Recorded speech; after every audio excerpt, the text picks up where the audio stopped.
Okay. We're live. Hello, everyone in TV land. My name's Noel. So I'm going to start today. I like starting with just a little bit of silence, and then there will be some talking, and then we can get to an attempt to answer any questions that come up. What I'll do is I'll put, there's a link that we'll post here. I'm going to ask me a question live. Then you can click on that and we'll see you side stage. You can close your eyes if you want, you don't have to.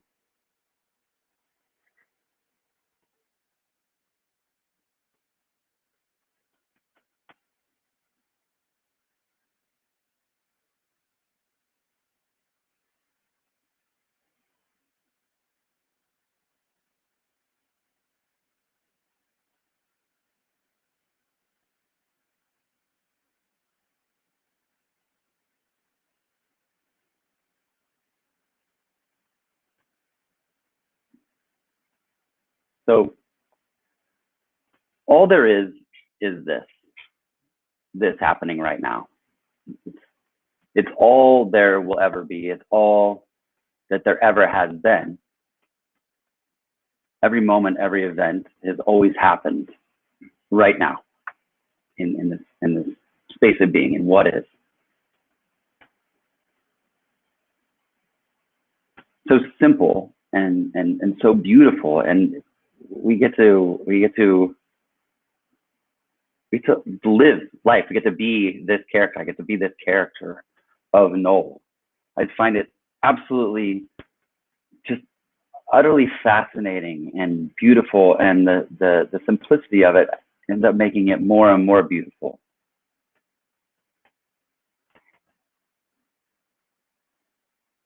And when the mind hears this, or thoughts arise, I use mind, thoughts, ego, me, whatever you want to call it. There's no real preference, although sometimes I guess we use the word mind. Hears that this is all there is. Immediately, thoughts may come up. Well, what do you mean? This isn't enough. This can't be enough. This can't be all there is.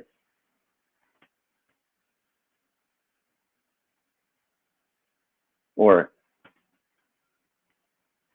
that sounds awful. That sounds nihilistic. You know, it sounds like you're saying that nothing matters. And in a strange and funny sense, it's true that nothing matters except to the separate me, except to the mind, believing that it's separate, believing that it should be doing something, that it should be something other than what it is.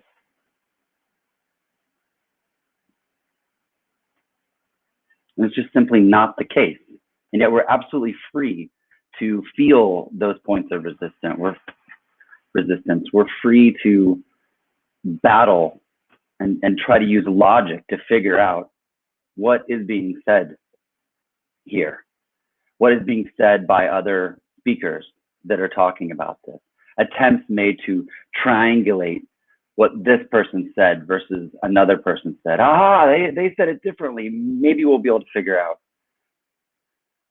through the definition of these logical gaps in the words that are being spoken, the truth that's being spoken. But all the words are wrong because they're words.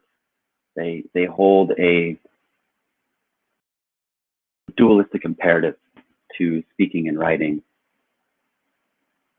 And that's not a problem.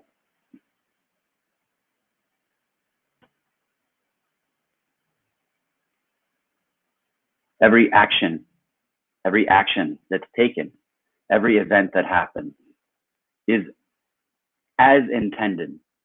And I have to be careful. I don't have to be careful, but I am careful when I say as intended, because that can be an opportunity for the mind to say, well, what was the intention? What was the meaning behind this? A a loving mother who used to always say, you know, everything happens for a reason. And it was a nice way to feel better about something that didn't turn out the way that was expected. But I just say everything happens because it does. Everything happens for is food for the mind. Hey, Kind Freedom. Yeah, go ahead and submit a question. You can submit a question into chat or click on the video and ask it either way. But everything happens for a reason and is more fodder for the mind to chew on. Well, what's the reason? You know, what's the reason that this particular thing happened and this other thing didn't happen? Everything happens because it does. And every action that you take is the right action. It's that then thoughts arise, the mind arises and says, no, it should be another way. It should have been another way. And it's okay that the thoughts arise. It's okay that those things pop up. It's really not the thoughts arising. It's the belief in them. The belief that this thought arising is a good thought, and I should try to have more of that thought. And that thought is a bad thought, and I should try to have less of those particular thoughts. They're all on the same side of the table in terms of their uselessness. They are, though. They are so useless. They're worthless. They're just arising. We're not in control of them. You don't have to believe what's being said here. Just look. Find the source of those thoughts. Try to have only good thoughts.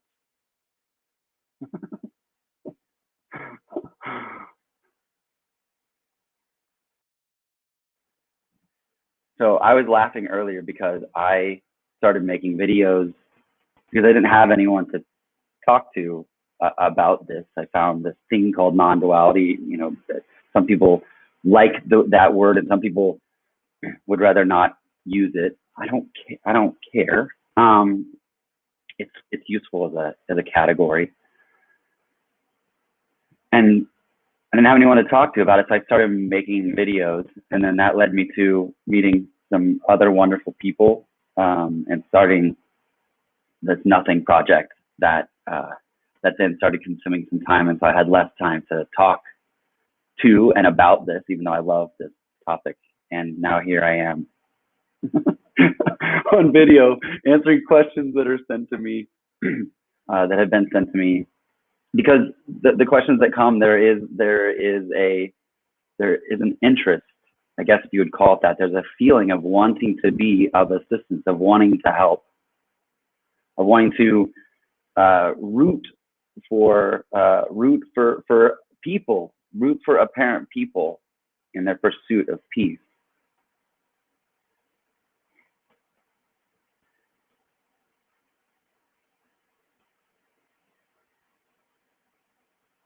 Peace is here. It's always here.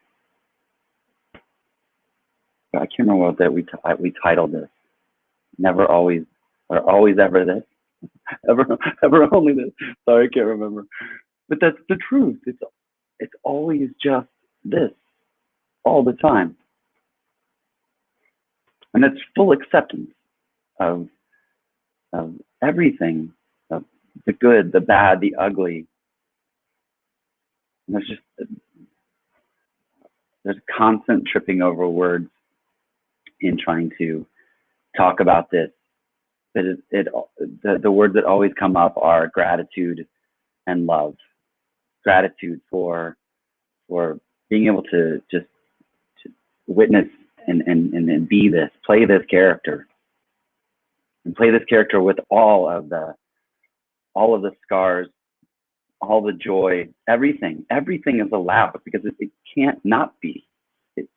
Everything happens because it does.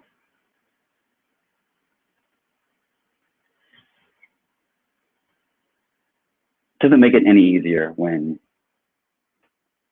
something doesn't go as intended. We want something. There's a desire. There's an expectation, which is just another thought arising, wanting something to be a specific way.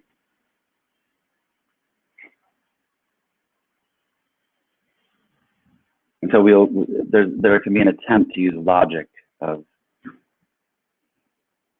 well, it happened this way because these other things happened. And then you just sort of go down those rabbit holes. Or I would argue it's not a better way, but let's use better. In a better way, logic wins the day. And there's an acceptance of some sort of outcome. And then the mind says, yeah, but it's its logical chain to the next thing. It's in agreement, but more questions. And it will do this. It's been doing this. It's very good at what it does. It will say, if X, Y, and Z happens, then I'll find peace. Then I'll find happiness. And those of us unfortunate enough to have found this, to have found non-duality, can sometimes get a feeling that, oh well, I'm not tricked by the mind through the pursuit of stuff and events and all those external things. But now what I'm chasing, now I'll feel better once I figure out what's being said. Once I figure out what's being written about. So books are read. Hundreds of books were read here. Thousands of hours of videos, of audio. Please, just what is being said, frustration. And so I feel that. And I think that might be where this interest in assistance comes from. Gratitude for, we use the word understanding, but it's more instinctual than something that comes from logic or knowledge.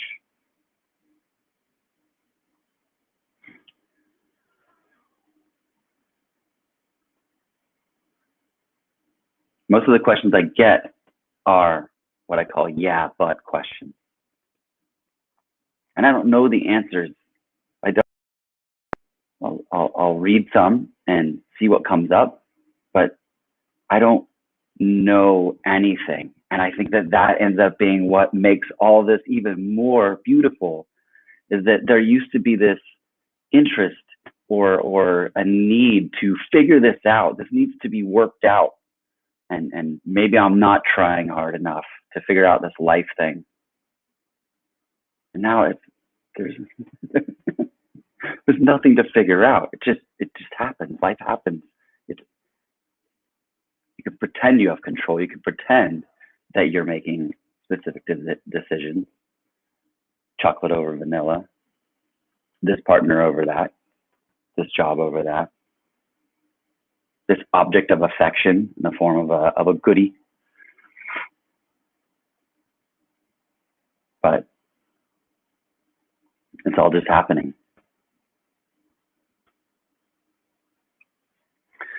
So I see some questions in the chat. Thank you for those. I'm going to read a couple that I had. This all sort of started because we had a slot available and people have been emailing some questions, so I picked out some. So, Henrique asked, sometimes the presence of a controversial guru is good. I don't have it because he or she gives us feedback based on their personal path and experience and acts like a pointer to the exit of the situation. Even if it's not a real exit, because in an apparent exit, at least it is better than staying stuck and without anything. May I have your commentary about the situation, please? With no judgment, I don't use the word guru, teacher, spiritual leader, any of those things.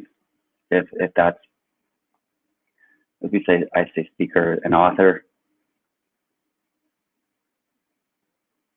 Because I feel like there's a hierarchy just even in that naming, and you could say, well, no, you're just getting caught up on labels, and that doesn't help. So I don't know if it helps or not. But back to what I said before, every next step is the right step. If there's a feeling of I should go speak to this person and I'm going to call them a guru and I'm going to trust the things that they're saying, I can't say that that's bad. I can't say that you shouldn't do that. But why would I? If that feeling is arising and there's a calling to do that, a speaker and author that I really just consistently enjoy is Nisargadatta Maharaj, and I'll read a quote. I have a quote from him that I'll read in a second, but he used the word guru. He said there was this man, I trusted him, and I just did everything he said, and these are the things that he said. He effectively outsourced his behaviors and the things that he was supposed to do through full trust to an other, till it was seen that there's no such thing as an other.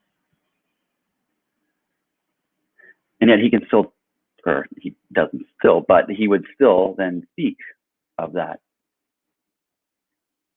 person. I'm sorry, if you have the name, you can type it in the chat, but I can't remember his guru's name. So the answer to the question is if there's a feeling that going to that watching another video will help, and reading another book and going to a satsang will help, there's no suggestion here that shouldn't happen. In fact, the call off the search, that pointer, while I understand what's being pointed to, I also think that it's kind of a silly command or a silly pointer, because it's like telling people, if you want to lose weight, just stop eating so much. You're going to do whatever.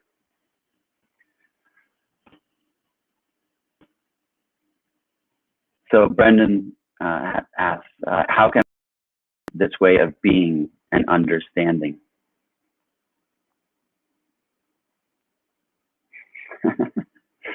Brendan, I don't know, because any thought arising of, wow, this feels deeper, I'm understanding this more, is just a thought arising about it.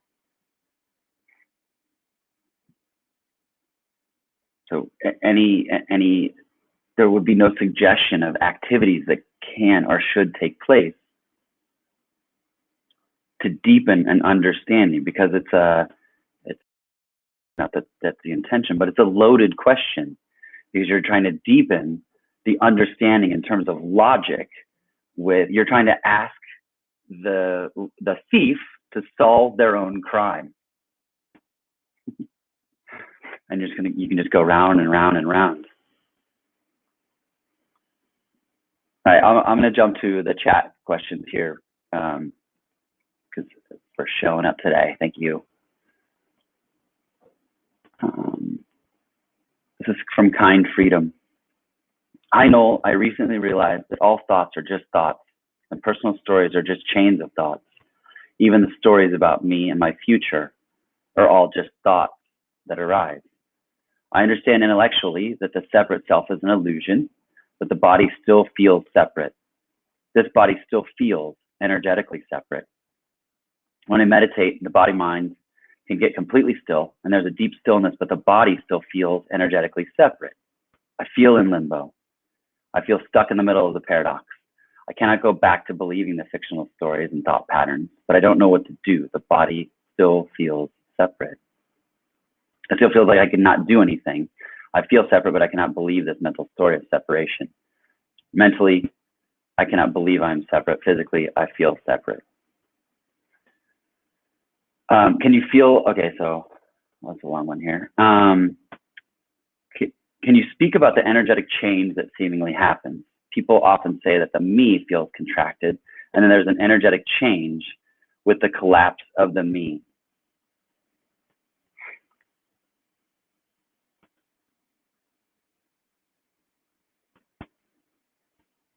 I don't see anything wrong. Thank you for your question, kind freedom. But I don't see anything. What is the problem with the body feeling separate? The only issue, the only thing that takes issue with the body feeling separate is the mind. It says, well, okay, I've got this. I've got this intellectually. I'm not. This is kind of, and I don't mean this in a bad way, because it's just what the mind does. This is the but. So I get this intellectually. I get that I'm not a separate me, but I still feel. This still feels real, and it does. This feels real, but that doesn't make it bad or wrong or something to overcome or fix or move beyond. It's just the mind wanting. It's just the mind wanting to logically apply some other thing as a sticking point in its pursuit of continuation. What's wrong with the body still feeling separate? There's nothing wrong with feeling pain. There's nothing wrong with moving out of the way because a car is coming or a bus is coming at your head. I know there are other speakers who will do guided meditations, and they'll work with people to try to feel into their body. And I suppose if that's useful, then that can be pursued or listened to. But there's no interest or attempt here to not feel anything, to not feel pain, sorrow, joy, happiness, a good feeling in the body.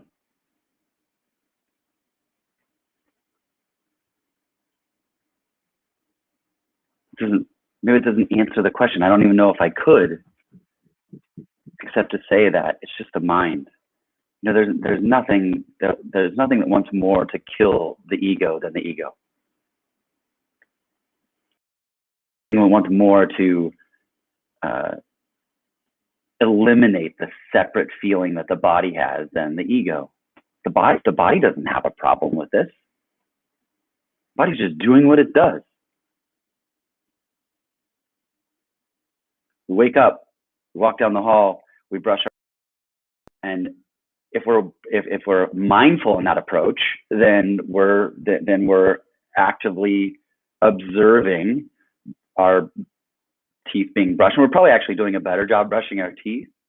But when we're not, I use teeth brushing a lot for some reason. I think that's because I have to convince my kids to do it multiple times a day. But when we don't remember doing that, when we just go, oh, I don't even remember brushing my teeth today, it's because the mind had other plans for attention.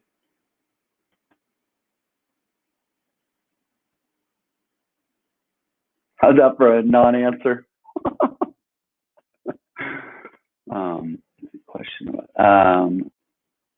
Okay. So Andrew Hodges says, it feels so sticky.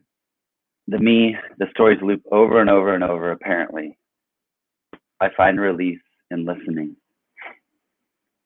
Me too, Andrew Hodges. Thank you for asking. I find release in listening as well. And one of the reasons that I stopped making the videos is that I just felt like making less noise and doing more listening. But I actually, the stickiness that's felt, and we just talked about it a little bit with the body, like if I'm talking to someone about this and I don't just go around and start conversations with it, because I don't really find it, I don't think that most people find it all that interesting, although I find it absolutely fascinating.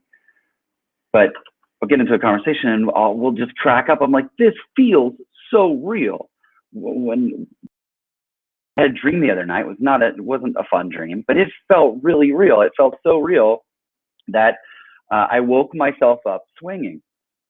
That felt real, but it wasn't. And this feels real as well. And I don't see any problem with that. I have a friend that I have coffee with on a regular basis, and we've been talking about various things, and he has some this might be him, now that I think about it. That just asked the question. But we talk about various things, and for the most part, we talk about living with zero expectations, just like everything happening is happening, and that's great. But recently, there's been something that's come up in terms of relationship that it's clear and obvious to see patterns of behavior over time. And when you see those patterns of behavior, you can change or not change them.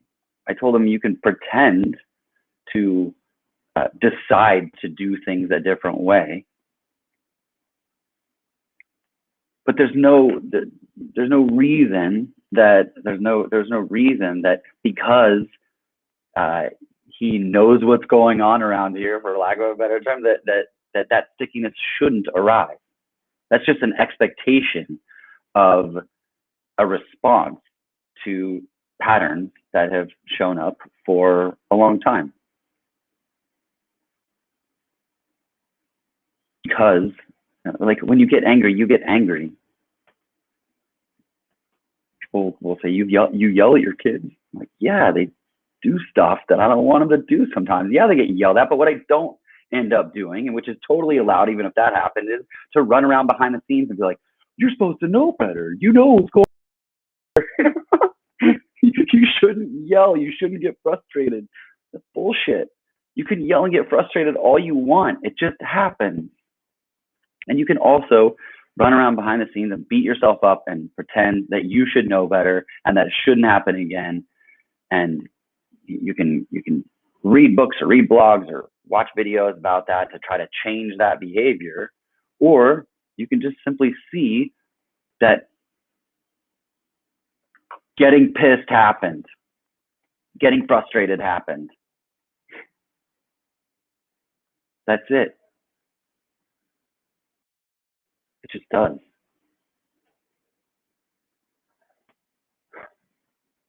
I'm going to go back to the left side, we'll call it. Might be right on your screen. I have no idea. So Tim had a long question. I had to cut it down, but he said, when resting as I am happens here, to be honest, there is the sense of am or is, but not really any I that am or is. It's like there's a sense of being aware, and it seems to be subjective, but is it really? It feels like I is not really there. Like difference, basically the being in a body, 42 years of conditioning saying I am and I. There is just am. So then what? What am? What is it? Wow, so much I's and ams. What is it that is? It seems like just vast infinity that is aware, or vast nothing that is awake. So what is this I exactly? It's sort of presenting an obstacle to resting as I am. Tim, thank you for your question. The sense of being aware is just being aware, but the naming it, categorizing it, labeling it, speaking about it, thinking about it as such, that's the thoughts that are happening about it. And self-inquiry, Ramana Maharshi's, who am I, as a practice, as an approach, to do that, as a question that turns the mind in on itself. What is this I exactly? I don't know. I have no idea what it is exactly. I don't have an answer for that. Except that if you ask, if you say, what are the things that I absolutely know for sure? I could say, I say nothing. I say, I don't know anything absolutely for sure. And I actually love that about it. But you could say, I am. I know that I am. But this idea that the I is an obstacle preventing us from I am It could be said that that's just the belief in the thought that there is an obstacle preventing one from being in that understanding, that knowing of I am. I feel like I'm totally not answering any of these questions. Oh, keep them coming, though. Keep them coming. We'll do it. We're doing our best. Damn it. Hannibal asks, "How did you awaken?" No one awakens. There's no enlightened beings. The best description is that it becomes instinctually understood that there was no one in the first place. Haha, I saw numbers drop as soon as I said that. People wanting to hear. It's just the understanding that there was no one in the first place. There was no separate person that was looking for this, that was seeking this.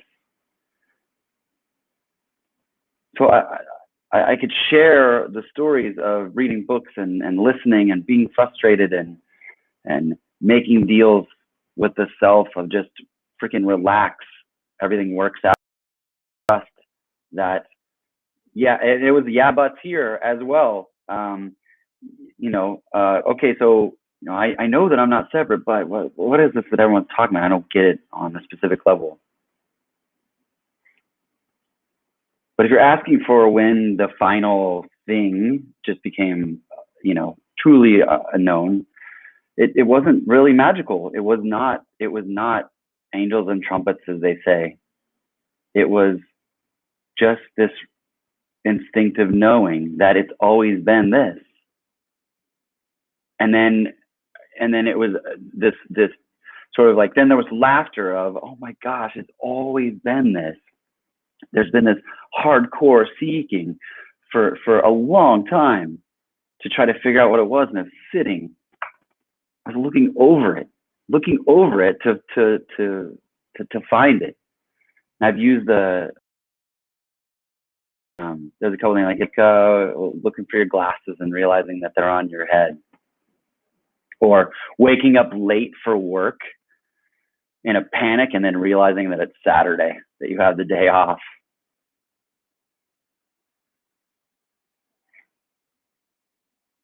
But that there wasn't a cause. There was that all that is just a story. It's just a story of this thing apparently happened, and then all of a sudden it was known. But no one awakens. It's just consciousness once again finding itself, or awareness, whatever you want to use. God, you can use whatever words you want. There's no preference.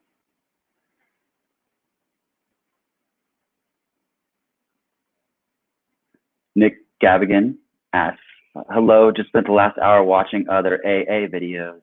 Now that I'm here with you, great to see you live for once." Oh, thanks, Nick. That's so nice. I was getting, that's all worked out great. I'm glad we had a slot for this. Being a witness, thoughts come and go. What about words?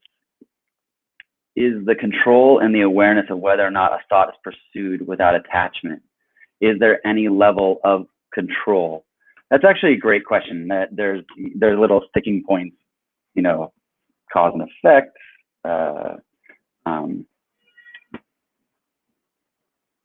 What's the word? I totally forgot. Oh, free will. But being a witness, thoughts come and go. What about words? Very similar, actually. In fact, some words appear to show up in patterns just as thoughts do.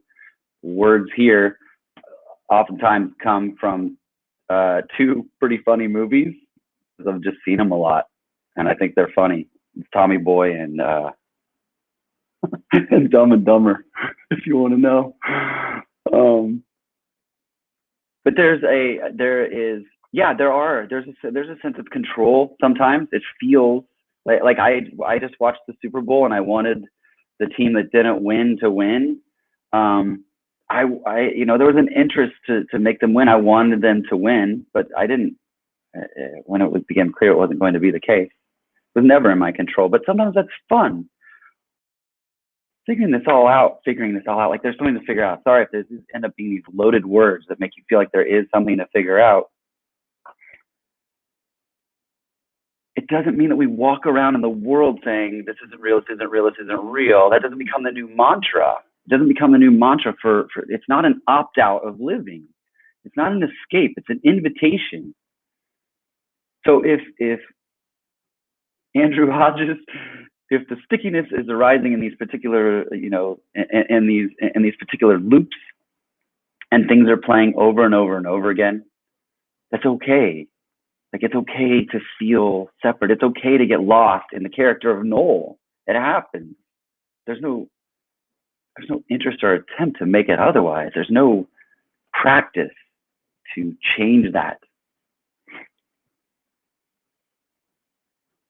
With regard to attachments, I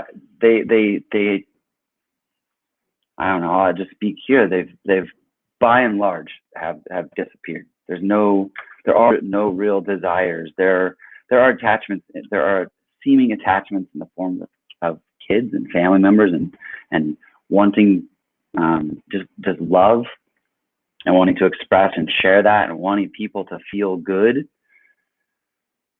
So I suppose there's an attachment or maybe a desire there, but I'm trying to think of the last time that something happened that where there was a thing, where there was like well, maybe it was the freaking Super Bowl.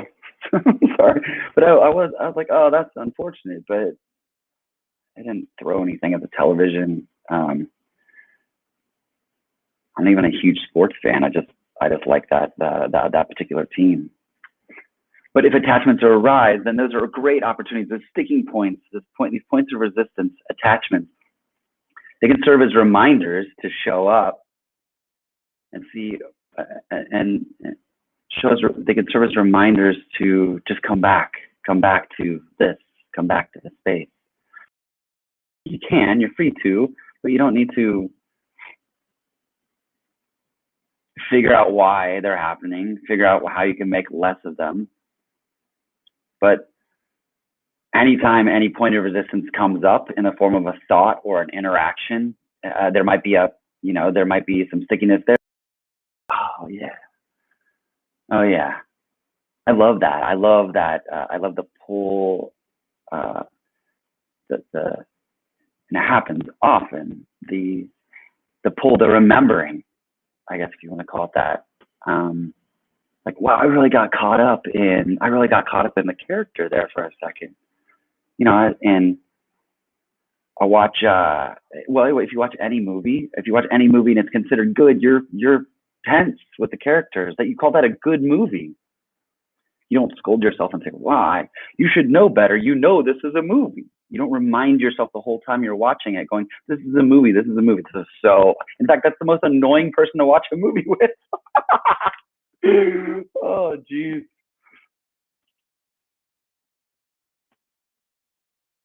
Good movies are ones that feel real. The real feeling in the role and the role playing, the playing out that this character has.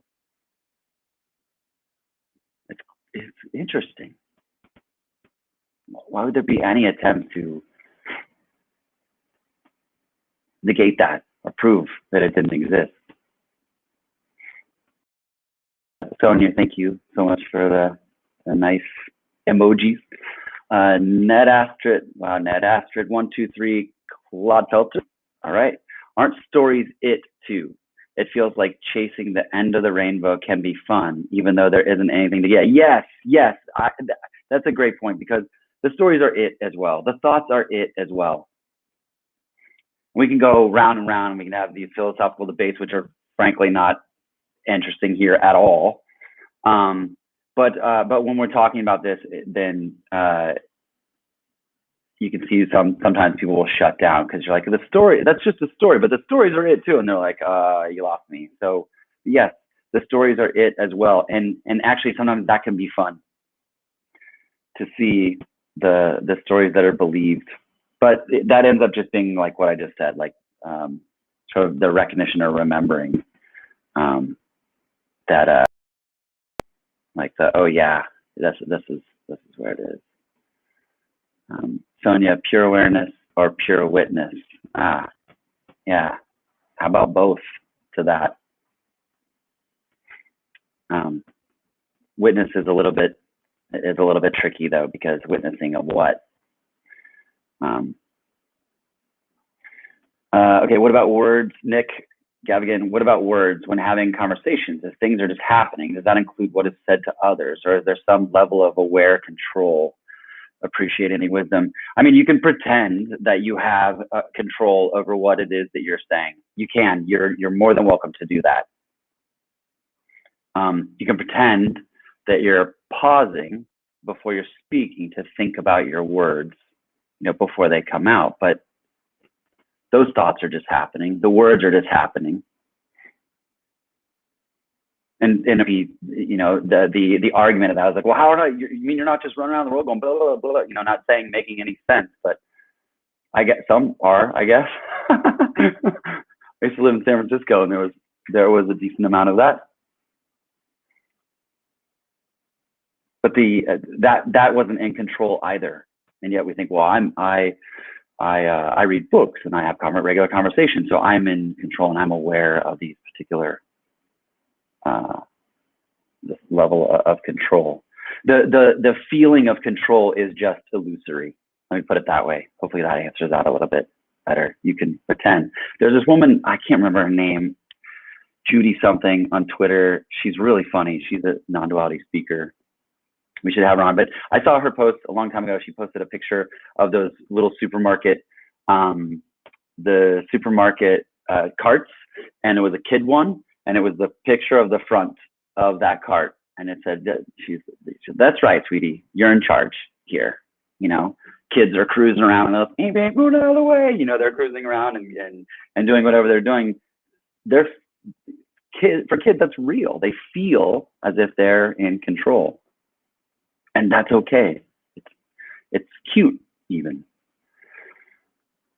And so, Nick, those times when maybe I feel like I'm in control or should be, I can recognize those, hopefully in the moment, but sometimes later as acute, as cute, that for the short amount of time, whatever it was that actually felt like I was controlling things.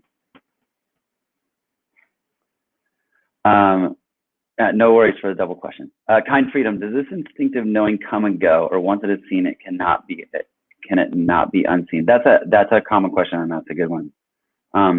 As I was just saying, there is no interest in the pursuit of catatonic awareness, of sitting and that happens as well, I suppose. But there's a phrase for that called oscillation. So it's going back and forth, and some people they'll say, I had it and then I lost it. I had it and I lost it, and they'll say that as something that's frustrating or something that needs to be fixed. It seems that it seems to I use like a spiraling down. It seems that the thoughts that arise, they just get softer and softer. They're still allowed. We're not trying to do that. So this oscillation of back and forth of like playing the character of Noel, because Noel has to go to work and Noel has a family and Noel's doing these specific things and free to do that. But then without fail, there's always ends up being kind of this glass ceiling on that. And it's back to like, oh yeah. Yeah. I think I think it's great. But with the phrase, with the question, once it's seen, can it not be unseen? Though what was just described as temporary, you can't unknow whatever this is. can't go back. And sometimes the mind here will even try it. It will say, man, things were really a lot more interesting when we got really excited about stuff and we got really bummed out about things. This middle way is super boring. So you can't, even though sometimes that was way more fun. I don't know, it was kind of fun too. I feel personally that it's not about getting lost. It's a feeling that all I know is being lost. Absolutely all blessed nonetheless. Feeling that I know is being lost. Yeah, I think that there could be some fear. The feeling that all I know is being lost. There can be a fear associated with that, especially this program in the world is like, hey, we're better. It's better. You know, knowledge is power. Information is power, and the more that I consume, the more control I have, the better I can feel about how to navigate this world. And I've said before, this energetic feeling about this being about not addition, which that is, you know, more knowledge, more money, more information, more whatever. It's really about subtraction. So feeling is being lost. Yeah, that to me is freedom. All that I think that I know is lost means I can just approach everything with a freshness and without expectations that I should be able to do this or do that. That is that subtraction and not addition of subtraction. Less in that regard. I don't know anything. It's the best. It's the best to not know anything. Okay. Let's see. I feel relaxed when you talk about how everything is allowed. Can you talk more about that? Yeah. So there's different words that people use. They'll talk about surrender or allowing or welcoming. Just choose whatever. Choose whatever feel. But all is allowed is there is a seeming number of questions that are coming from places of suffering. And so there is this interest in escaping from suffering. So there's running away from, if I figure this out, then I will, then I won't have this suffering anymore. And so it's not a running for the hills. It's actually a turning around and facing it, chest out, saying, what do you got? What do you have for me? What is this? What's going on? And that's what I mean by all is allowed. It's perfectly okay that tragedy could strike here, that something bad could happen, because that would also be something that's happening. So all is allowed means that we're not trying to take positive thoughts and have more, good thoughts and have less bad thoughts. We're not trying to have more good events in life and less bad ones, because the labeling of those events is just thoughts. Some bad things for some people are great for others. So I will sometimes sort of do this hand motion like as an energetic trying to express this, but it's just the allowance of all things happening, of everything happening the way that it should. And here, that is freedom, because it's going to anyway. You can say you can either you can think that you're choosing to allow, or you're welcome to kick and scream and not allow things to happen. They're all not really you doing it. It's not a choice being made. It's just sort of a happening. But allowing everything to be as it is just sort of it ends up being kind of the default setting. It's also asking, can you allow everything to be as it is? Can you welcome things as they arise? I suppose one could see that as a call to action for the mind. Can you just allow things to be as they are? But that's when I say that everything is allowed. It's no with no judgment, good, bad, or the other. And if judgment happens, that's okay too. Hey Noel, and Naiad08. Hey Noel, does self-consciousness still arise? I guess not, since there is no self. That's a great question. Yeah, I suppose. I mean, I wore a nice shirt today. Tim Kliss wore a sweet shirt, so I felt like I needed to up the ante on the fashion. But that just ends up being a self-consciousness ends up being a story. So it's not that it goes away. It's not that it doesn't exist anymore. It's just completely allowed. And so their self-consciousness is there's a pattern of behavior there that I suppose could just keep running, even though it doesn't have the same stickiness. I think I'm doing okay so far, but I could say something really fucking stupid in a little bit, and that would be okay. I'm not going to have Emerson cut it out. Well, it's live anyway, but I'm not going to have Emerson cut it out because it's just happening. It's okay. But it's, yeah. All right. Let's see if I see someone checking in to ask a question. Let's see. I'm going to let Adam onto the screen. Ashwin, are you there? Oh yeah, hi. Actually, I thought that the live stream on YouTube is going on at the same time, and I thought like I just have to come to this link to ask you a question. Well, since you're here, why don't you ask? Yeah, sure. So I just actually saw a few minutes of your live stream. So I don't know if this question has been covered before, but the question is just generally, that like I've been into spirituality and non-duality for a long time.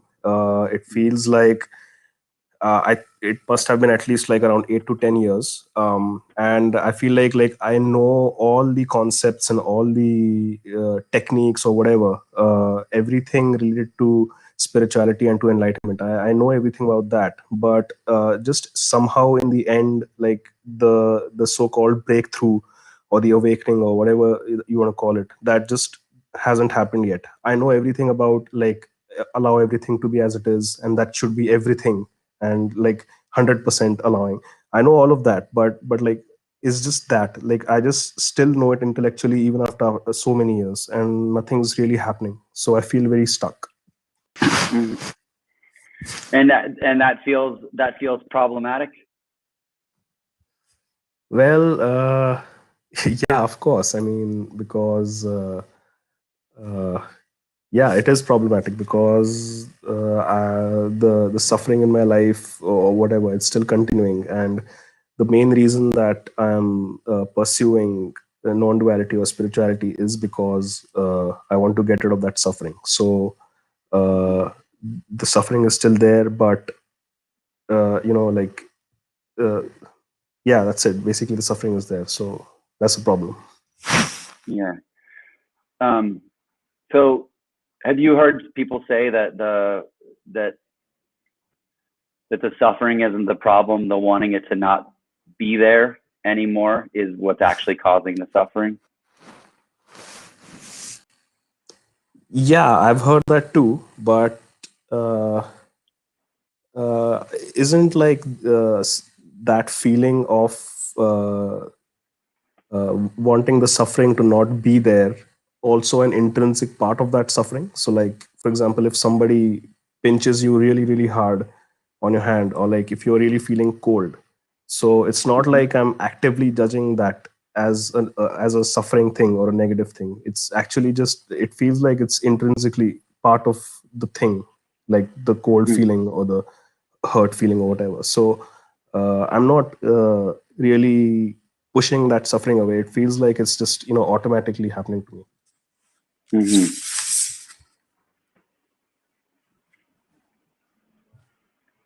Thank you for sharing that, Ashwin. I appreciate that. Yeah. I think this is a common. I think this is a common thing. I'm suffering, and I want to stop. And I feel like if I figure this out, then it will stop. And I'm on the last thing, asking about, everything is allowed. Here, that includes suffering, and trauma has happened here. Big loss has happened here. But there's an acceptance of loss and suffering as a part of being this character, being lucky enough to get to see what this is all as this character, as a human. Yeah. And Ashwin, I don't know that something that I'm going to say right now is going to remove that for you. Some will say, well, who is it that suffers?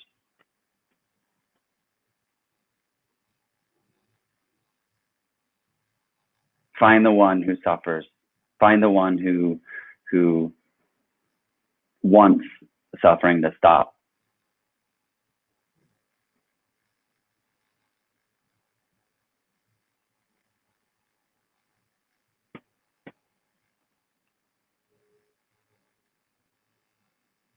Ashwin, I wish you peace. Yeah. Can you hear me though? Yes, Hello? I can hear you. Yes. Yeah, I can hear you. Okay. Yeah. So about the thing you just said, find the one who wants the suffering to stop. I mean, I've tried doing that whole self-inquiry thing in which you sit down silently and you just try to find out who you are or what that ego is. But I mean, I know I haven't been able to find that structure or whatever, which is wanting the suffering to end. But it's just that that's all I can understand from it, that I'm not able to find it. But that doesn't really uh, put me in that realization that, oh, I actually don't exist, supposedly Mm-hmm. what's supposed to happen. So it doesn't really push me into that direct feeling. Mm-hmm. It's just an intellectual thing. I mean, I can see that I can't find this person who wants to stop suffering directly, but doesn't really register completely that, Mm-hmm. oh, I don't actually exist. Mm-hmm.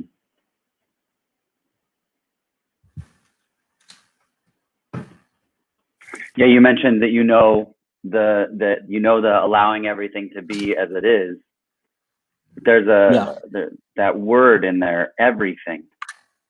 Allowing everything to be as it is, that includes suffering. Yes.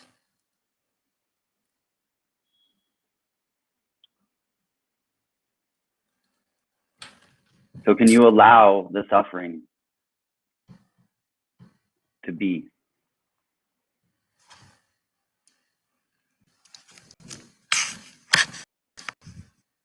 Well, it's like sometimes I can, when the suffering is not that bad, but when it's really horrible and I'm just feeling like shit completely, I find that I'm not able to allow that suffering. Something in me is just fighting it, saying that this is not how you're supposed to be feeling, or something, something like that.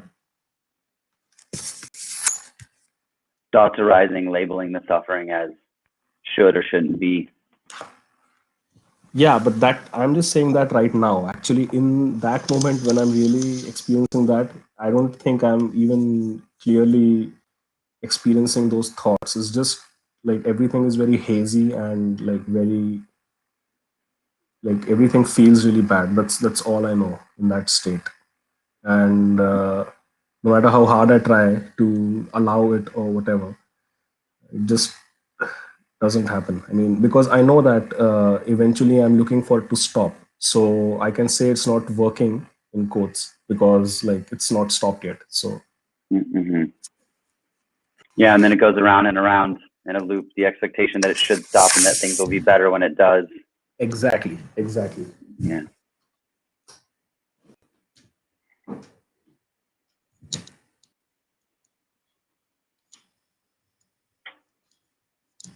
I don't have the answers to this.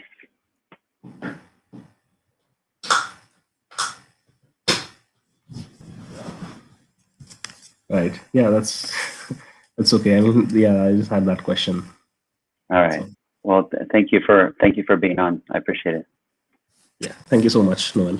Okay. Okay. So Earl Gibbs, the resistance to life being simply the. Maybe I should just take a second and comment on that a little bit. Suffering happens, and because just because it's said suffering doesn't happen to anyone, it doesn't make it seem less real. It doesn't make it less sucky when it's taking place. You hurt yourself if there's loss, if there's trauma. I see a question about trauma. I'll answer here in a second. Doesn't make it feel less real. Doesn't make it go away. You can't go into a funeral in the middle of a funeral and tell everyone you don't need to cry because the person didn't exist and neither do you. You can try that and see how it goes over, but it's not going to go very well.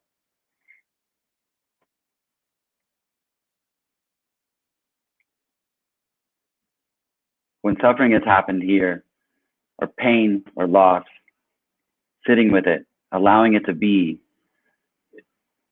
feels as if that's the only path to what I'll call freedom from it, because the resistance to it sustains it. It keeps it going. It gives the mind what it wants to keep things going. And I know that it sounds like I'm saying that the mind is the enemy, and it's not. I said it before, the mind isn't. It's not an enemy, but it's just a horrible consultant. It's really, really bad. It just consistently thinks of work for it to do and reasons why you should keep it around. But it's the mind that wants the suffering to stop.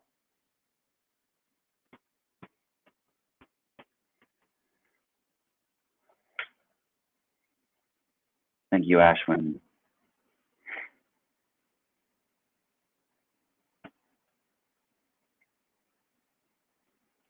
So Earl Gibbs, the resistance to life being simply the immediacy of what is, without any intent, is the apparent self-imposed veil that covers the total lightness and infinite freedom that this mystery is. That is well said, sir.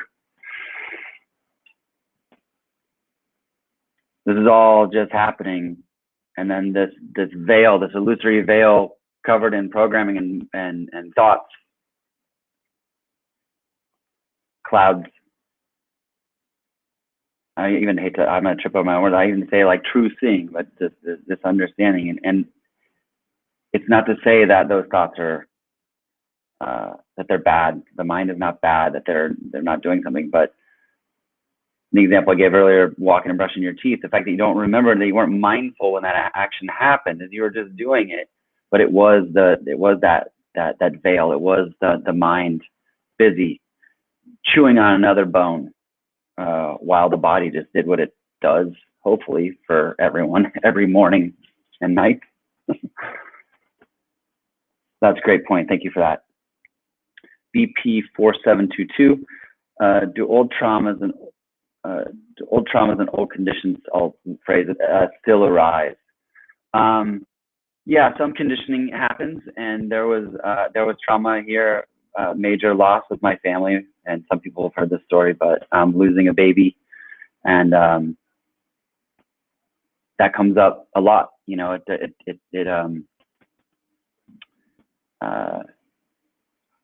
I think I probably think about it every day if a thought arises about him, and that's okay. It's perfectly fine. Most of the time now, the thought isn't necessarily associated with loss, but with love. with gratitude for the time that we had, for the true experience of all of it. And to some that may sound horrific, that there's gratitude for an event that happened where there was such great loss, but there is. So yeah, it still happens. And there's no expectation that any of those things should change, that conditioning should change. Yeah, I'd say there may be different behaviors on the outside for people that have known Noel, known this character forever. I imagine if they were watching any of these things, they'd be like, oh, he's just speaking positively or whatever. But there's a different viewpoint on it. Try and just have happy thoughts. Yeah, I know. Work on that for a while and see how it goes. Thank you very much. Thank you, Nick. NIDOA. And by the way, Noel, your mic doesn't sound too good. Oh, is that still the case? Sorry. Yeah, I'm plugged in. Hopefully it's okay. Might be the connection.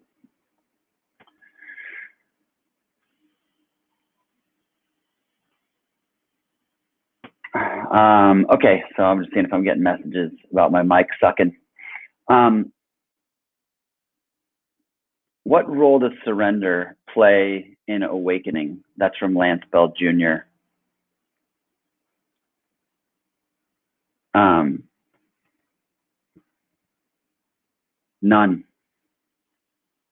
None, really.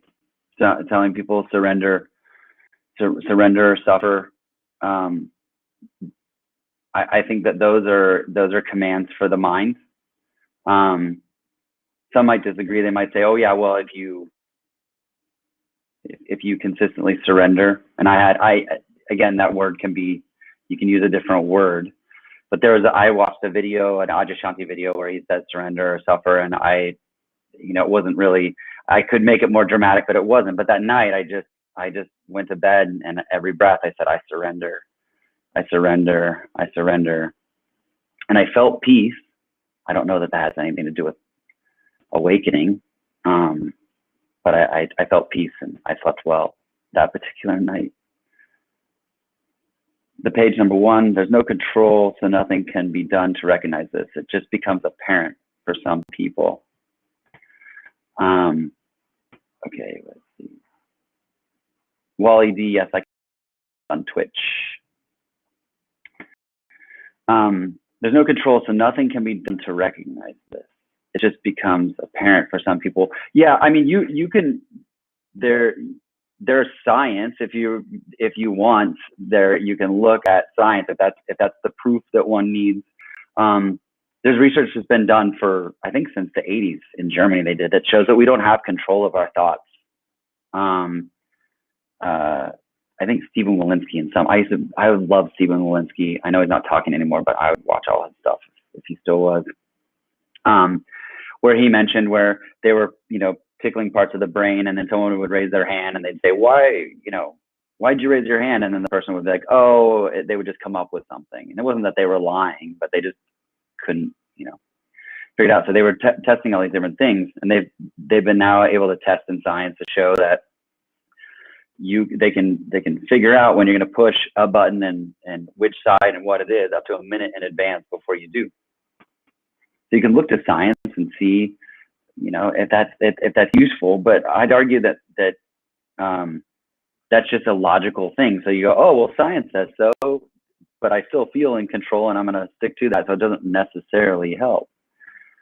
But to answer your question, there's nothing that can be done to recognize it in this apparent experience. I don't think so.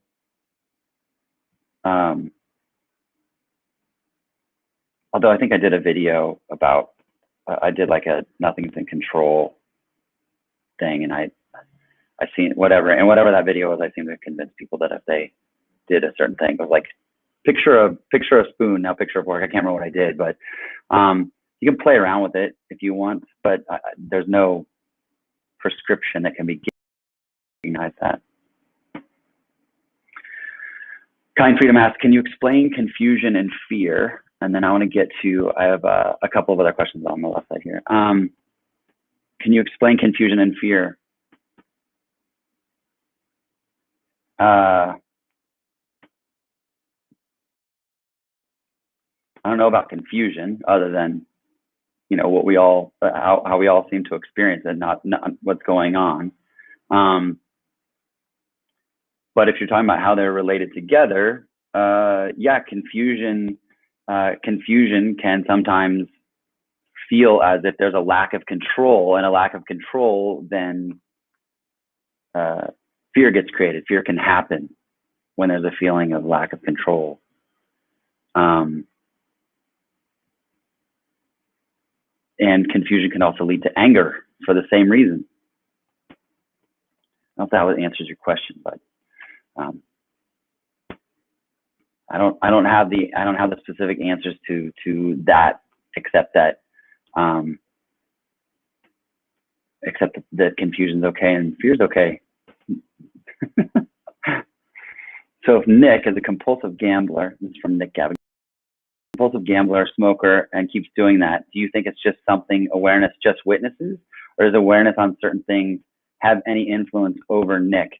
So there is no separate Nick that awareness has control over.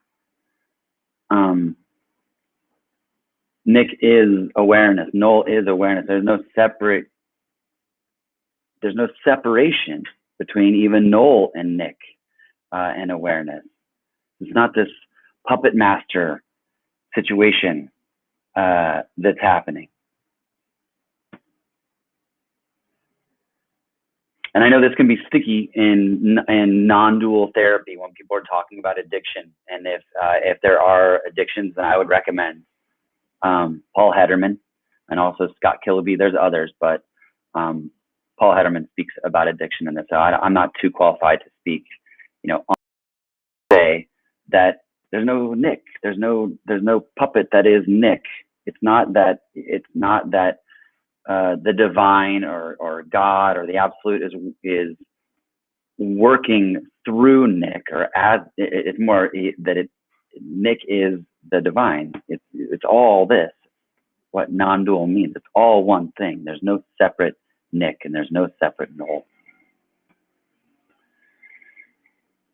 Bex 101 says, you can't know it. And I don't know who you're talking to, Bex 101, but that is true. Can't know anything. Walter Driscoll, seeking continues for human beings, and even if it's so-called spiritual seeking, a body's nature is to seek for pleasure. Okay. Howard Chance, do you have a physical brain that exists in time and space? Does knowledge exist? Howard, I think you asked this yesterday.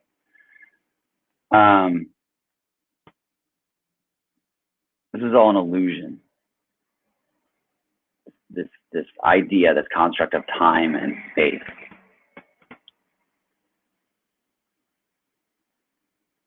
To have a physical brain. To have a physical brain. Does knowledge exist? I have no idea. I have no idea if knowledge exists.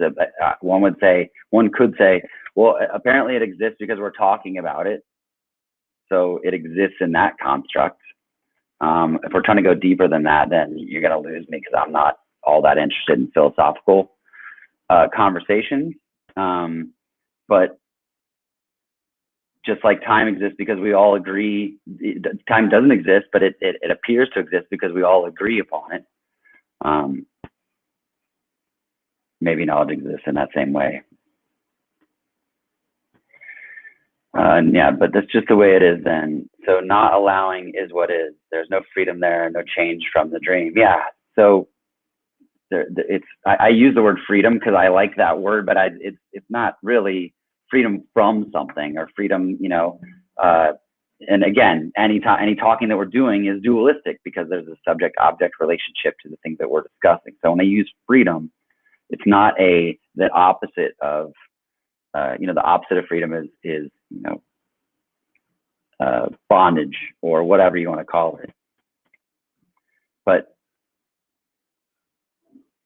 yeah, just the way it is, and not allowing is what is as well. And that's the thing, is you can actually this is why so much of the time if I talk about this, I'm like, you are free to do, you're free to accept what's being said or not. You're free to make these apparent changes or not. Um, you're free to surrender or not, because that's all what is. It's all what is as well. Freaking beautiful. It's so amazing. It's all this. It's all this. There's no other way that it can be. There's no other thing that this cannot be. It has to just be this because it is. And so that means resistance. That means loops of patterns. That means suffering. It means trauma. It means joy, happiness, all of it. It's all this. There's nothing else that it can be. There are no containers on the infinite. There's nothing that it can be in or hold inside of it. Hence the term the infinite.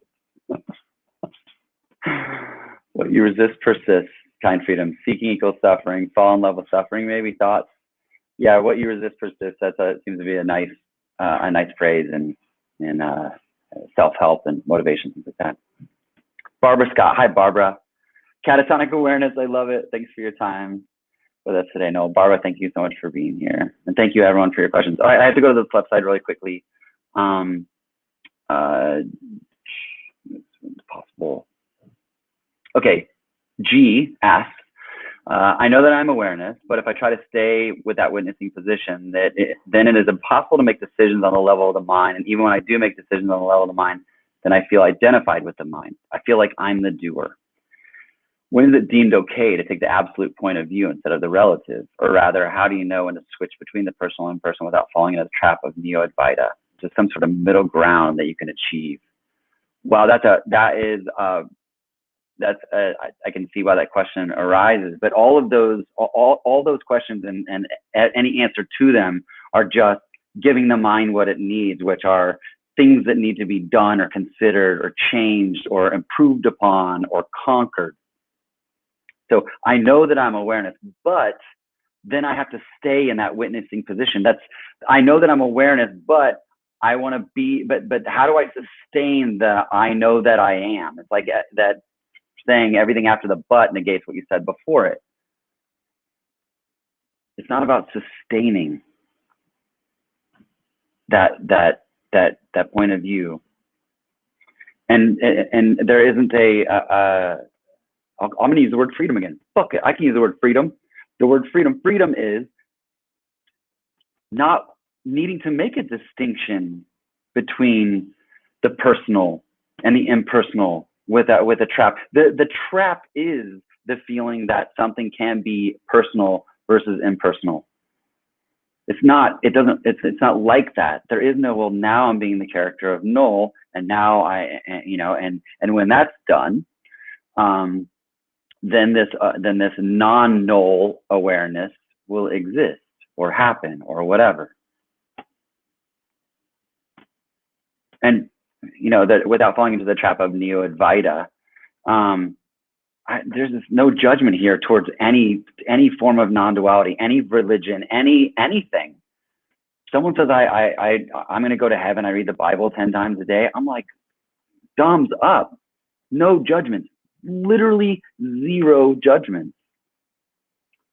Neo-Advaita, or maybe whatever they're labeling it as. Some of us we call it non-concession. In terms of how they speak about it. That seems to work well for some people. It seems to resonate with some people, and others don't like it. Others they say, well, it just sort of, it negates life. It's nihilistic, and it's just more judgment. That's more thoughts arising, labeling something as good or bad or better or worse. Good or bad, better or worse. Like preferences are okay if it feels good. Someone's saying something and it feels good the way they're saying it, and you feel like listening to more, reading more, then do that. But here it is. The feeling that if I behave one way and not another, I'm going to fall into a trap is the trap. That is the trap. if I do this and not this other thing, then I might fall into a trap. That's the trap. You can't do any of it incorrectly. Everything that you're doing, every step you take, every next move that you make is the right move. Always. It's always been that way. And anything that says otherwise is just a thought arising full of shit, not true, that we believe.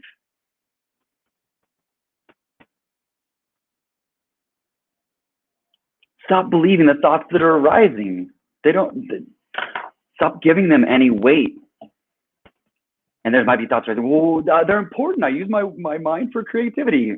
But stop trusting all thoughts of the mind for a while. I saw a Muji quote that said, the mind is not your friend, not yet. And I was like, yes, that is right. Until you know when the mind is your friend, it's not. So don't believe it. Or do. See, that's what ends up happening. I'm like, don't believe it, but I don't want to tell anybody what to do because you can do whatever you want. You're going to anyway, no matter what is said, no matter what is written. Man, I got going there for a second. No one. Should the instruction be, see how everything is already allowed to be as it is, rather than try to allow everything to be as it is? The trying part feels impossible for me. So you want to throw some Yoda on this? You know, there is no try, only do. Yeah, sure. If that's helpful, okay. Yeah, see how everything is already allowed to be as it is. They're all, you know, it's a little bit of it's just different ways of phrasing some command for the mind, but that I like that. In the same way that even though I gave the example of saying I surrender, I surrender, I surrender, there's just a preference here for allowing, for the word allowing or welcoming. It just feels more gentle. But some people need their cage clocked with surrender. They need to be shaken up a little bit, so that seems to work better for them. The mic is not that bad. I was just wondering if you had set on your headphone mic. Oh, okay. Thanks. Niad08. Hi all. Hi, I am. Glenn J. I heard it is said that suffering has a purpose. This is to awake the mind up in order to undo the guilty self-concept from the apparent separation. So when suffering happens, this is the tool to see. That's interesting. Yeah, that's interesting.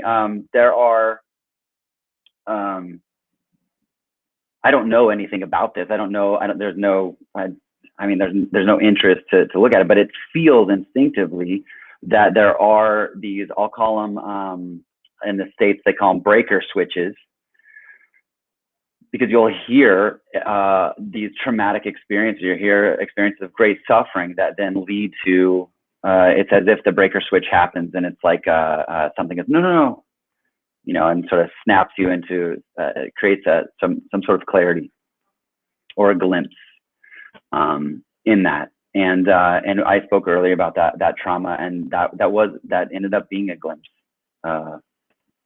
here. But I don't know. I don't know. This whole thing, it really is a mystery. So we can look at patterns and behavior and stories that are told about certain things. Like I had this immense suffering, and then there was this amazing peace, and psychologists will put their spin on it, and philosophers will put their spin on it, and they'll do whatever. But I like that. That to me, there's an instinctive energy that feels good, like this. This idea of the default setting of this cosmic hide and seek is that we're lost, and that at some point the consciousness, in order to know itself, forgets itself. These energetic contractions of us, and then it finds itself again. Okay, wait, I gotta go to one side, and then we'll get to I am. Okay, Michael asks, for a couple days now, I've been having trouble differentiating thought from that which is aware. And while this seems like a rather simple problem to resolve, mental chatter continues to obscure my perception by creating convincing dialogue that makes me feel as if I am thought. The mind uses different reasoning to support the claim that thought is not only aware, but self-aware. thought has the ability to know what is occurring in perception and sensations and in thought, therefore meaning it is aware of perception, sensations, and its self-thought. Even when I refer to times when thought seems to be absent, I am also met with the idea that thought must have been present during that apparent absence, because there's no way I could have been able to recollect any prior moment without a reference to thought. So this is a lot of words about thoughts and the things that they do or don't do. And how some are, it appears that sometimes they're useful, sometimes they're not. The thoughts are just arising, happening. And differentiating one, like trying to differentiate a thought from what is aware, is a thought. Like, oh, that's a thought. This is awareness. Those are both thoughts. So it's effectively, if there's a description about it, or there is some sort of description or labeling of it, they're all thoughts arising. So, just like you have a thought and then you label it as a good thought or a bad thought, that's another thought. I'm gonna stop saying thought. Chatter will continue. Just be okay with that. Or can you? I mean, maybe it sucks. Maybe the mental chatter sucks, and you don't want to be okay with it. I'm not telling you. I hope you're not thinking that I'm telling you what you should or should not do. But so I'll just describe. The thoughts don't stop. They're not believed. They're not loud. It just ends up being a noise. I live in Costa Rica, and when you live in Costa Rica, where we live, there's two things that you get used to. You get used to hearing weed whackers. Well, besides animals, besides that stuff, which is great, but the stuff that might be not considered not pleasant is weed whackers and air brakes on trucks. Weed whackers happen. Air brakes on trucks happen. So does thoughts. But you just get used to the sound of a weed whacker, and I've just gotten used to thoughts. But there's no identification of that's a good thought, that's a bad thought. I should have one more of those. I should have more of those, and I should have less of those. So the mental chatter, again, using this sort of spiral down, like the mental chatter seems to get quieter, seems to create less noise in the day-to-day.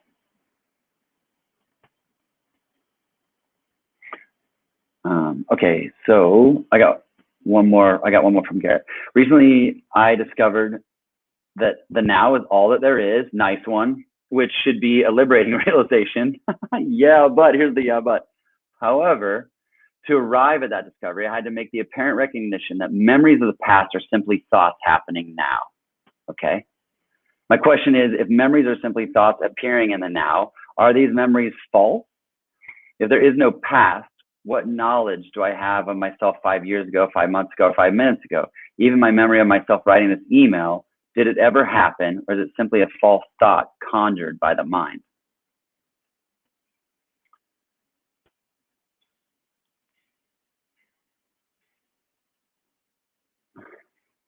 The memories are false because everything is. This is all an illusion. But the memories that you're having of something you're having now, I'm not saying that they don't feel real. But the question almost has this feeling of like, so should I not believe the memories that I have? Should I just, that's the whole, walking around the world like this isn't real, this isn't real, this isn't real. Memories are thoughts that arise about something. Period. So they come and go. They can feel real. It doesn't mean that the thing didn't happen, that the events didn't happen, but they're just all part of this illusion. No events happen to a separate Garrett. There's no Garrett that is having memories, having these thoughts 5 years ago, 5 months ago.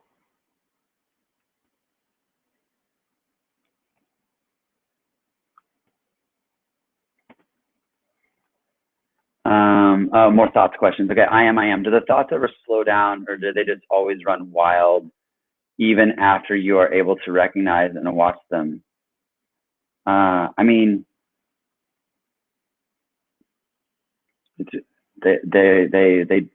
does whatever. Sometimes they seem to be racing. Sometimes it's very quiet.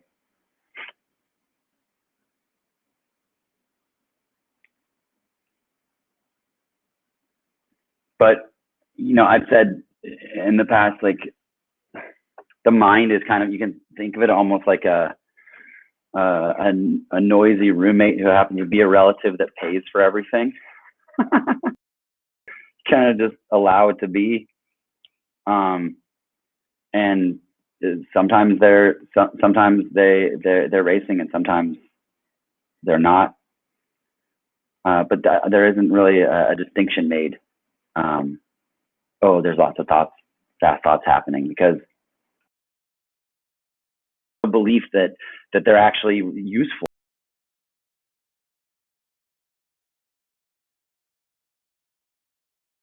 That thoughts are useful because creativity has to happen, decisions need to get made, but the decision just gets made one way or the other.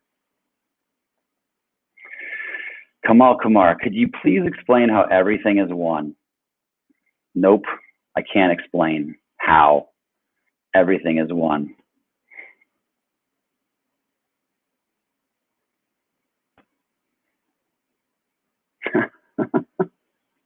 I mean, you might as well ask, like, can I explain why everything is one?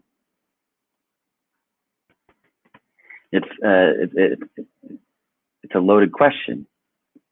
Even saying everything is allowed implies that there's a bunch of things that are together, that come together, but they're allowed because that's just that. They're allowed because they just are. They're just part of the one thing. Come on, I bet you give me a C- on that answer. Wally D4, sorry, that was the question. Do you think that seeking for pleasure and avoiding pain never really stops?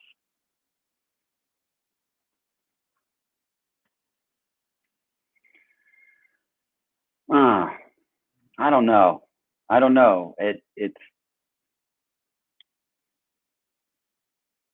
a tough one, because I feel like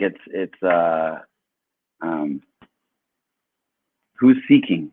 Who's seeking the pleasure? Who's seeking the pain? Who is it that is stopping or not stopping it? Pleasure seeking happens. Avoiding pain happens. So does it ever stop? I don't think it ever stops. It just continues, because that's just part of what happens. It's part of what is.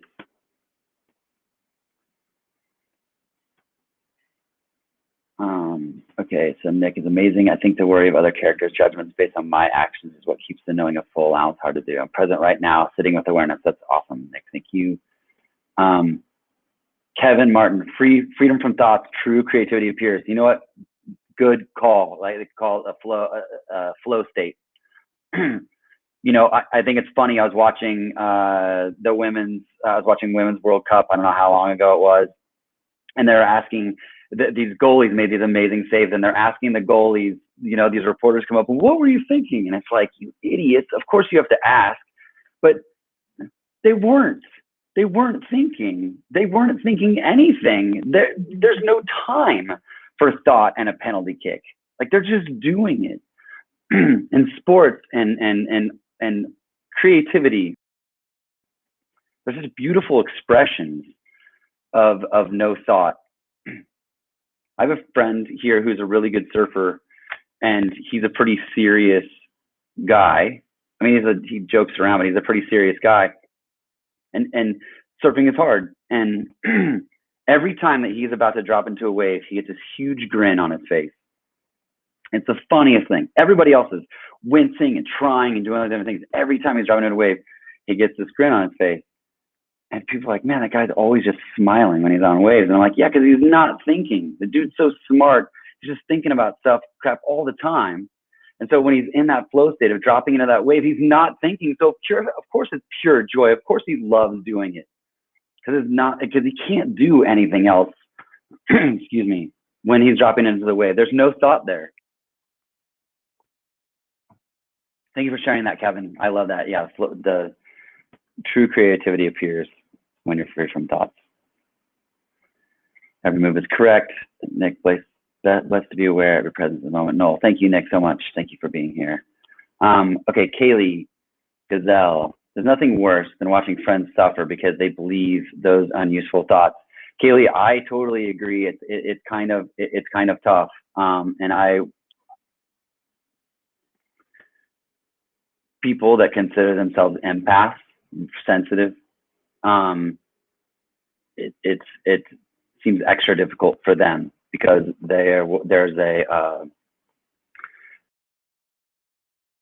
and I possibly feel peace when I see so much suffering in the world. And I would take that back to, watching friends suffer because they believe in the unuseful thoughts. It's just, if you look at them and what it is they're doing, they're just consciousness, they're just awareness, interested, if you want to call it that, in that experience. Interested in the experience of, and I don't know, I'd talk about this much, but back to when our baby Dash died, the glimpse, the pop that happened was this thought over and over again, beyond saying, so this is what this feels like. So this is what this feels like. This recognition and awareness. And again, it's just a thought that arose. But so this is what it feels like to have an indescribable amount of sorrow, indescribable amount of sadness, to have the world completely just fall out, to have loss this strong. So this is what this feels like. And the reason I mentioned gratitude and beauty and even remembering it, it brings tears to my eyes, not from sadness, but because of that, is that this is what it feels like. And that it has applied to so many different things, that has applied to so many different apparent experiences. So this is what this feels like to have a 3-beer buzz riding a bike down a Costa Rican road, whatever. So this is what this feels like, that to feel that experience as, consciousness, consciousness, in order to know itself, forgets itself, and then it gets to experience the infinite, which it is in this regard.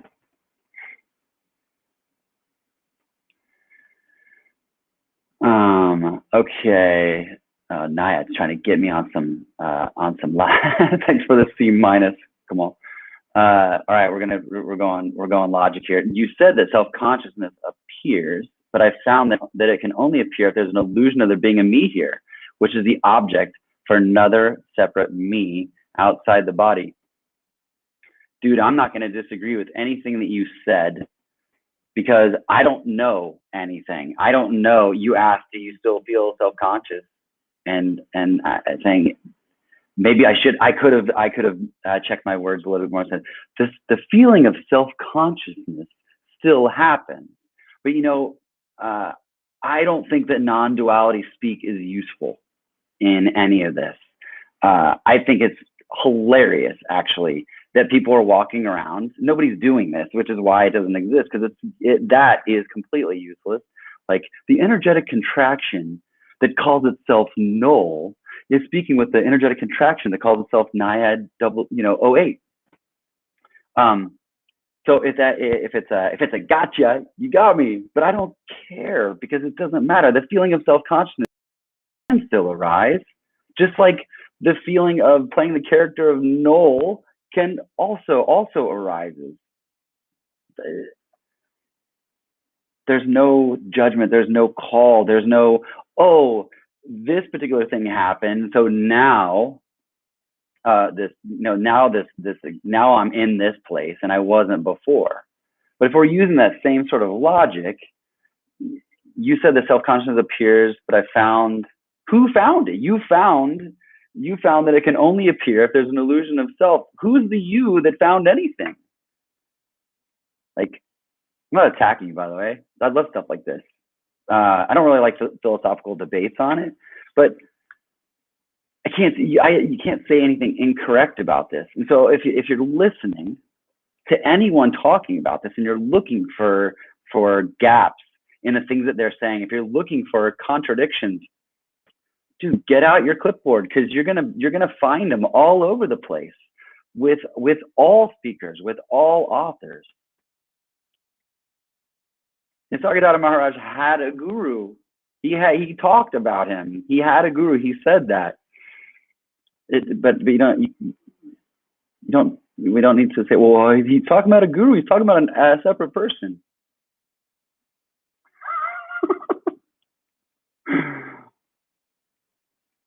Just because we know this is an illusion, just because we know that it's a game, doesn't mean that we don't play in it anymore. It doesn't mean that we don't continue to live our lives. I like playing the character of Noel. I don't want to go live in a cave. There's no interest in that. If we were also to just go live in caves, I think there'd be a lot more of them in the world. So we can take whatever this is. I don't even want to call it knowledge, a message, teaching, whatever. It is what it is, whatever it is. And then we can play. We had Giselle Suarez on last week, and she called them sandboxes, and I love that. She's like, she's doing hypnosis now. She's like, it's another sandbox. And I'm like, yes, dead on, of course. It's play. It's another thing to play in. So why would we negate any of it? Why would we try to prove otherwise? We can try.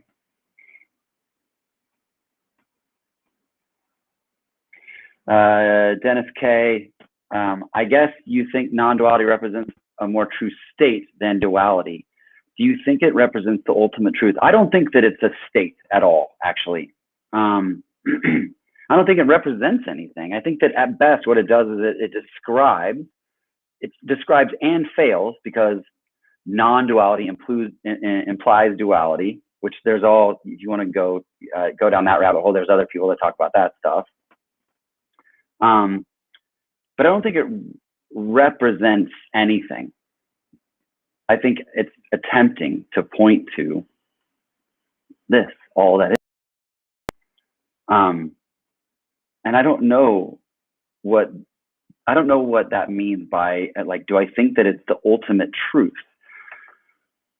What I do like about it as a category, if you want to look at it, that is that I believe that it's open for revision. I believe that if something better comes along that describes what's going on around here, I'm open to it.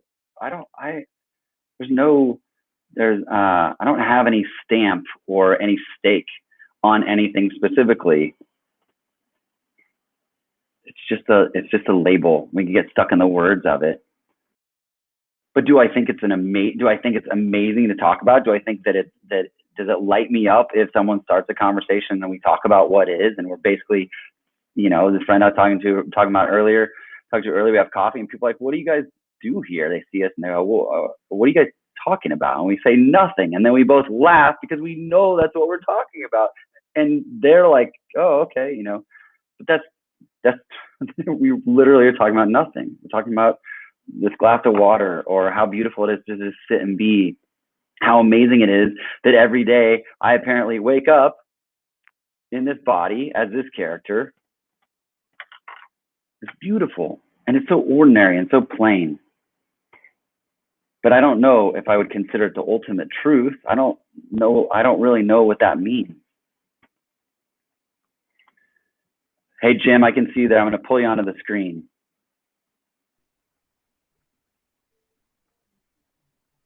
Jim, can you hear me?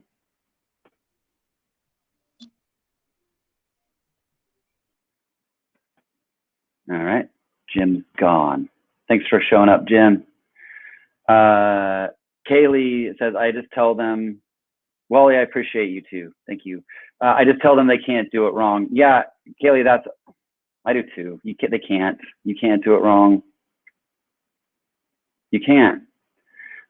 Even the feeling like I did it, even the feeling I did it wrong is not wrong. Jonathan Burnham, it feels like practice is like climbing down a ladder towards the abyss. I suppose it can feel like that. There's something about this that I find interesting, that I don't necessarily even think of this as spiritual, and I don't have any judgments towards people that do. I think it fits nicely into a category. But yeah, walking down a path, there's climbing down a ladder towards the abyss. Yeah, I mean, life in free fall, as some call it. But there's more. As you get further down the ladder, the rungs get further and further apart until you can't reach the next one. Oh man, I wish I would have read that whole thing at once. It feels like practicing on a spiritual path is like climbing down a ladder towards the abyss. As you get further down the ladder, the rungs get further apart until you can't reach the next one. Yep. Yeah, you end up with nothing. You end up with nothing to grab a hold, nothing to grab a hold of, nothing to grasp. The mind doesn't have anything to grab a hold of, and yet it will continue to try.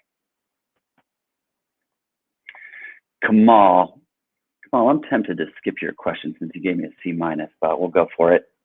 Kamal Kumar, isn't this what everyone already knows and overlooks, the most personal experience everyone has? Yes, that's why it can be so frustrating. People are, it was so frustrating to hear people go, it's just this, it's so simple, but it is. And I'm like, what's so simple? Tell me, if it's so simple, why can't you explain it?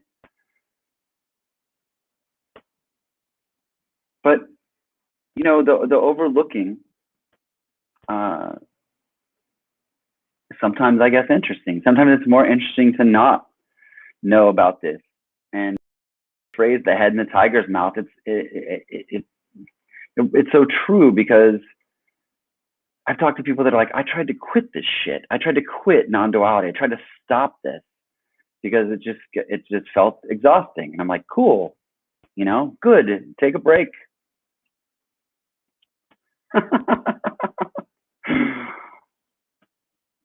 I think that what everybody knows and already overlooks is why that story I shared earlier is so, I guess interesting. And what was so funny is that it's always been this. It's always been this way. Like, holy crap, and the mind would be like, why didn't we figure this out earlier? Like, you can do all these different things, but it was just like, it's always been this.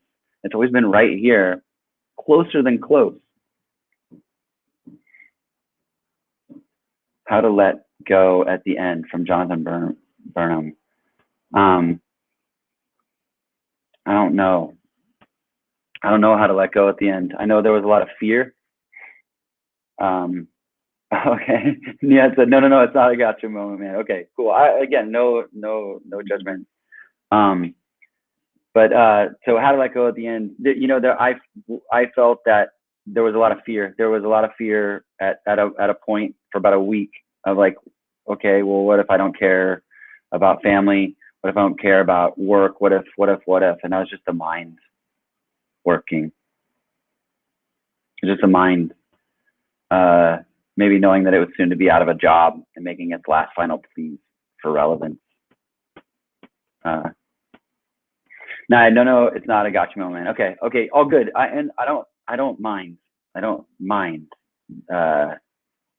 any of the questions. I mean, if there's like about philosophy and stuff like that, it's not gonna be a thing. But yeah, I've had people. I'm not on social media as much, but I've had people. I posted something, and this guy was like, "This is complete and utter bullshit," and I'm like, "Dude, you're right. You're absolutely right. Isn't it great? Isn't it great that the words that are being spoken are complete crap?" And like, I don't know what position they held. I didn't get into it with them, but okay. It's the same as I'm gonna take these. I'm gonna participate in this practice, and then I'm gonna reach enlightenment. Okay, no judgment. You're gonna go to heaven. You're gonna be saved. You're gonna do this and make a better body. You're gonna get smarter. You're gonna make more money. Like, literally, just go. Yeah, do that. Go ahead. Conscious Cat Woman enjoying the talk. Thank you, Cat, or Conscious Cat Woman. Nick, I appreciate how down to earth the character Noel is, and giving character Nick a moment of reflection that there's no need, no wrongs, no meaning beyond that character. Forever grateful. Bye for now. Thanks, Nick, for coming. Yeah, good. Jim, appreciating the honesty and lack of the non-dual speak BS. Sorry, my phone is weird, do weird things. The link shut down for me. No problem. Yeah, I don't. Yesterday on Tim's talk, someone asked about the non-dual police. I call them non-dualists, as in pew pew. It's just, that's more mental stuff. The physical or psychological hierarchy, or I know more than you, like, it's just not of interest here. And I will try, and if I'm having regular conversations with people and they will start in on the non-dual speak, I'll be like, just talk. You don't have, there's nothing to prove. You're not, I'm not, there's no judgment on what it is that's being said. You can say, I mean, I've been doing it this whole time. It's fine. All right. So we're coming at the close here, but I'll take a couple more questions. So Ashwin asked, what's the main difference between you, enlightened, and me, non-enlightened, even though you said suffering still happens here and is allowed? There's no me here and you there. There's no enlightened being here. Noel is not enlightened. Noel's just some character. Noel could be a character that says, I'm enlightened, but that doesn't make any sense. That's just a story. That's just a character, a false character, thinking that they have, a false character thinking that they're separate and that they have something that you don't.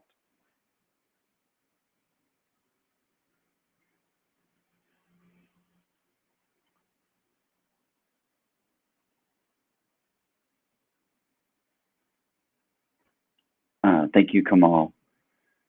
Suffering, even though you said suffering still happens.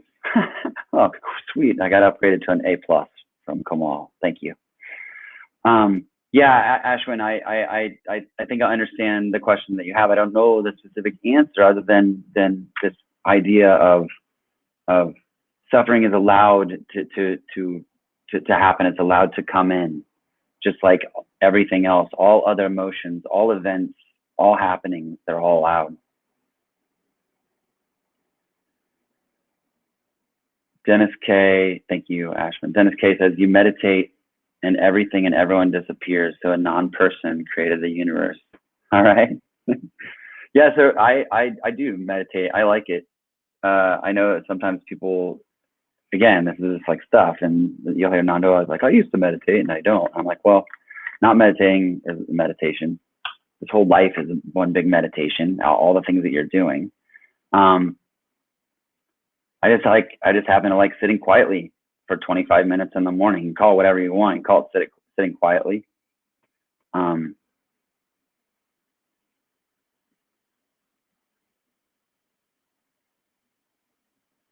sitting quietly is preferable to talking, even though I've done a damn good job of talking for almost 2 hours. So, okay, so I'm going to wrap this up with the Nisargadatta Maharaj quote that I saw.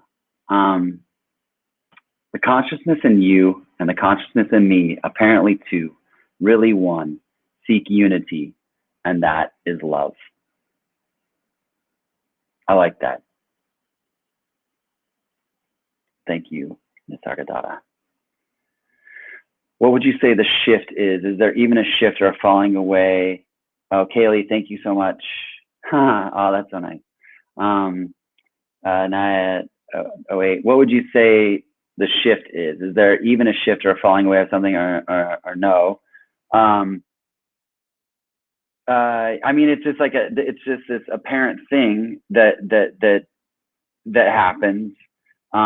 that then gets labeled as something by the mind. So some people would even say like, well, back to this non-duality talk kind of thing, but they'll say, well, no glimpses ever happened, no awakenings ever happened, no Kundalini experiences or whatever it is that you want to put on ever happened. And the answer is like, okay, yeah, that's right, but we're cruising around the world and you pay your bills and that didn't happen either. And so we can have this mental warfare on things.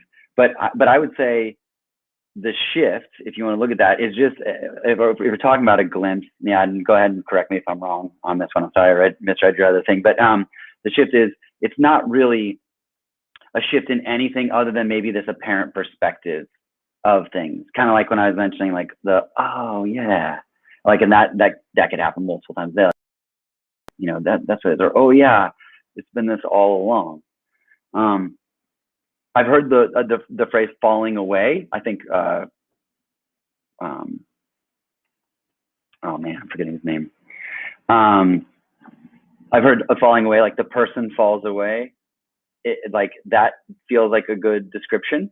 These are all just descriptions. They're all sort of pointers of, of what it is.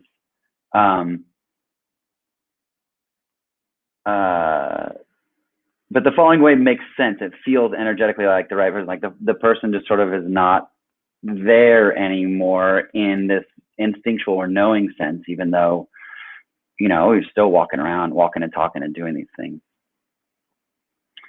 Muhammad Kam Balach says, hello, I'm Pakistani. Thumbs up to you, mate. Leo the Lake, why don't you make videos anymore? I guess the only answer is apparently you don't want to. Leo, that's a good question. I got to a point where I feel like I've been doing this spiral thing. I feel like that's what the mind has been doing in terms of thoughts, but also talking about it and wanting to make noise about it. That also kind of went away, and it made way for some space and room to meet Emerson, Julie, Harry, Rod, all these other great folks that we did the Nothing Conference with in this project. And so the project ends up being a really good expression. I've had a lot of fun with it, and I'm glad to have done this. I really appreciate everyone, sticking with me and all of your questions. It's been great. I may make videos at some point in the future, and I may do another one of these again, but yeah, I guess the only answer is apparently you don't want to. It's just that time and space came up for something else. Yeah, thank you so much for your questions. So at this point, we usually will tell the speakers, talk about what you have going on and donation links and things like that. You don't need to donate to me. I would say donate to the other speakers. Check out their shows. You can go and you can donate to the Nothing Project on the page. This is doing this. I love it. It's absolutely amazing. I appreciate everyone asking their questions. And the only thing else I have going on is just helping to produce more and more talks like these. So I'll do my like and subscribe for more and hit that bell, whatever, or don't. I don't really care. But that's all.